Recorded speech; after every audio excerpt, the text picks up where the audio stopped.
Welcome to the Top 10 Gardener with Master Gardener Ken Lain. Gardening can be challenging, but with Ken's tips, tricks, and top 10 advice, you'll reap huge rewards. Now, welcome your garden host, Ken Lain. And welcome to this week's edition of The Mountain York Gardener. Your host, Ken Lain, here every week talking about the landscapes of northern Arizona. And the weather's been spectacular. It's why we live in northern Arizona.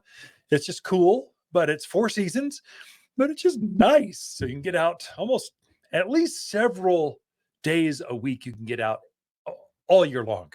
And so it's just beautiful. My gardens have been in a cleanup mode. And so I'm trying to reset or get things back in order. So I'm cleaning up all the dead leaves, broken branches, just kind of getting things. And I've got a long season to do this. I've got a lot of plants kind of touch and kind of get them growing better next spring. So you're setting the stage now for next spring's growth. And things are budding up quite nicely. And so I start with the leaves. The leaves have dropped. Most of the leaves have dropped at my house. And so I don't want those leaves sitting there on top of the gardens or on top of the lawns or out just, I want to rake that stuff up. What happens is bugs hide underneath those leaves and they come back at you next spring. Well, I don't want that. I want the soil exposed. I want them freezing to death. I want them out of there. And so it just is healthier for the plants. So I'll rake those up. I compost them. I put them in the compost pile, but I don't leave them on the gardens where it just causes some issues. So I've raked those things up. Then I'll start with just cleaning things up. I look for dead wood. Dead.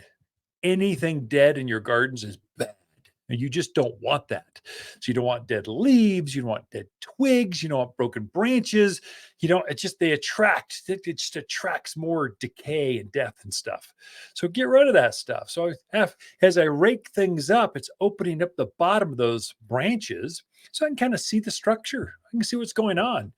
My lilacs. Ooh, I got one that's just way overgrown. Oh my gosh, this is a reset year. So I'm going to reset that thing. It's as lilacs get old. This is probably a 20-year-old guy. They live for decades, but not beautifully. They've got a season where they need to be reset they tend to sucker a lot. So you'll get great big branches coming up from this lilac that's well above head high. It's 8-10 feet tall.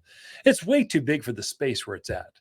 And then they tend to sucker. They have lots of branches coming up from the roots just everywhere, kind of like an aspen on steroids. They just come up everywhere.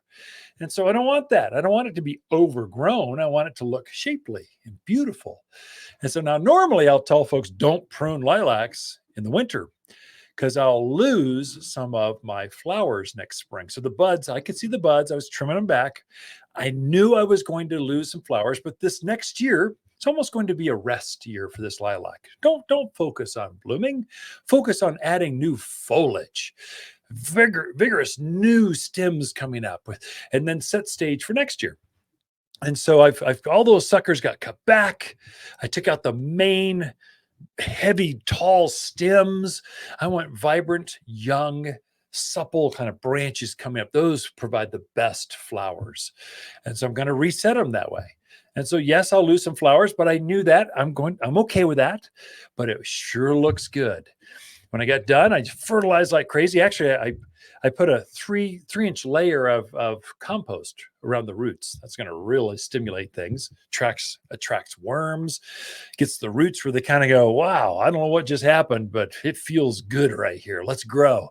Setting the stage for tremendous growth next March. We're just talking a couple months away and things are going to start taking off. So I'm setting the stage for that. And so I'm pruning things back. Some things, they need to be reset. So I think roses, if you don't reset your roses, they just become mangy, thick, barky, almost woody, and they stop performing very well. A butterfly bush, a Russian sage. Some of these things need to be set back, or they sucker everywhere. They take over, and they lose their vitality by giving a major haircut every 3, 4, 5 years. It invigorates them so they can take all that massive root structure. They take all that energy and they just form brand new branches, better flowers for the following season.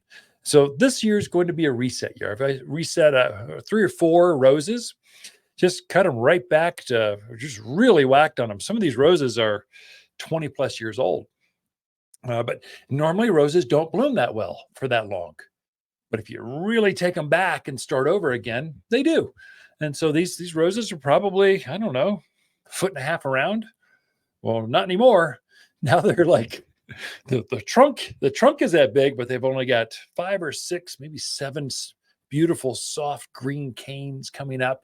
They are going to bloom like crazy next year.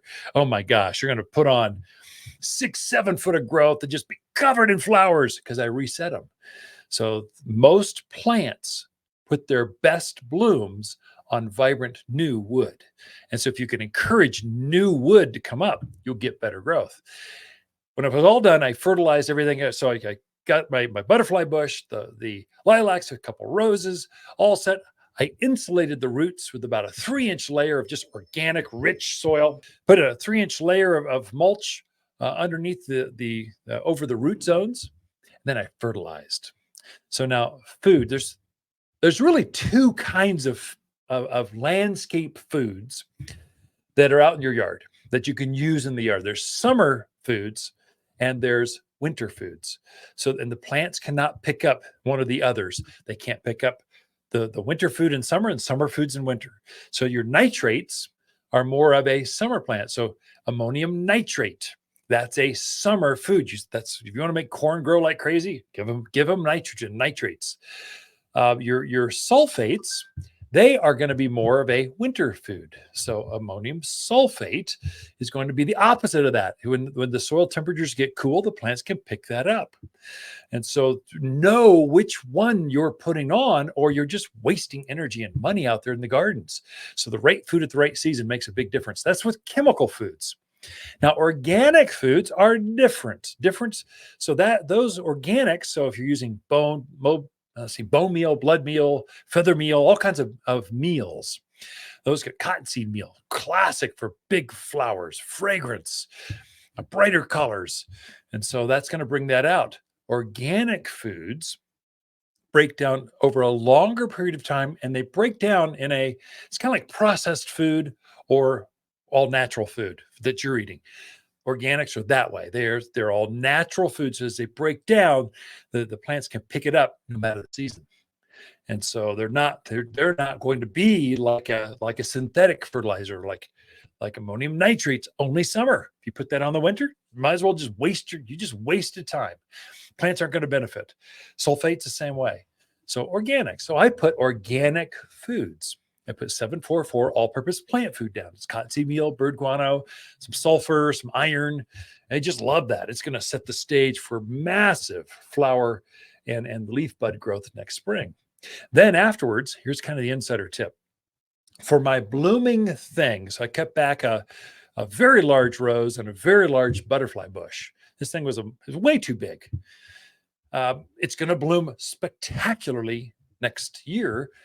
And it's going to bloom better than ever because all that root zone, that root energy is going to be pushing up into the remaining branches that I left intact, the healthy ones. And so the phosphorus, superphosphate, 0,18,0, that is going to be picked up, and that's what forms flowers. If you want more flowers, give it phosphorus, superphosphate right now. I would say by the end of January, give it phosphorus. If you want better forsythia, better lilacs, better spring blooming crab apples and red buds, fruit trees, superphosphate. Put some of that in. It's granular. Just take a handful, sprinkle it on there. I don't work it in. I just kind of put it on top of everything. The snows and the rains that are coming, they're going to help that break down. The plant's going to pick that up and store it, and that's what it's going to use to form next spring's flower growth. You're going to get better apples, bigger rose of Sharon, better butterfly bush, bigger flowers, superphosphate, 0,18,0, all of it. That middle number forms flowers. The 744 all-purpose plant food, that's going to form better roots and more foliage growth. So they work together. You can do this yourself. It's time to start pruning, fertilizing things to get things ready for spring. We'll be right back right after this. Look, if your wife, mom, or dad wants an ugly sweater for Christmas, Get them a sweater, not some piece of plastic. But if someone you truly care about loves their garden, a gift card to Waters makes perfect sense.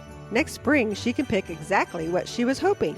We all know it's not the same as a huge flower basket or fragrant rose, but hey, it's winter. Gardeners understand. Waters online gift cards are found at top10plants.com or at Waters Garden Center in Prescott. You're listening to Garden Master Ken Lain, owner of Waters Garden Center in Prescott. Join his daily podcast for timely garden advice seasonally right for the gardens. Ken can be found throughout the week at Waters Garden Center in Prescott or through his website at top10gardener.com.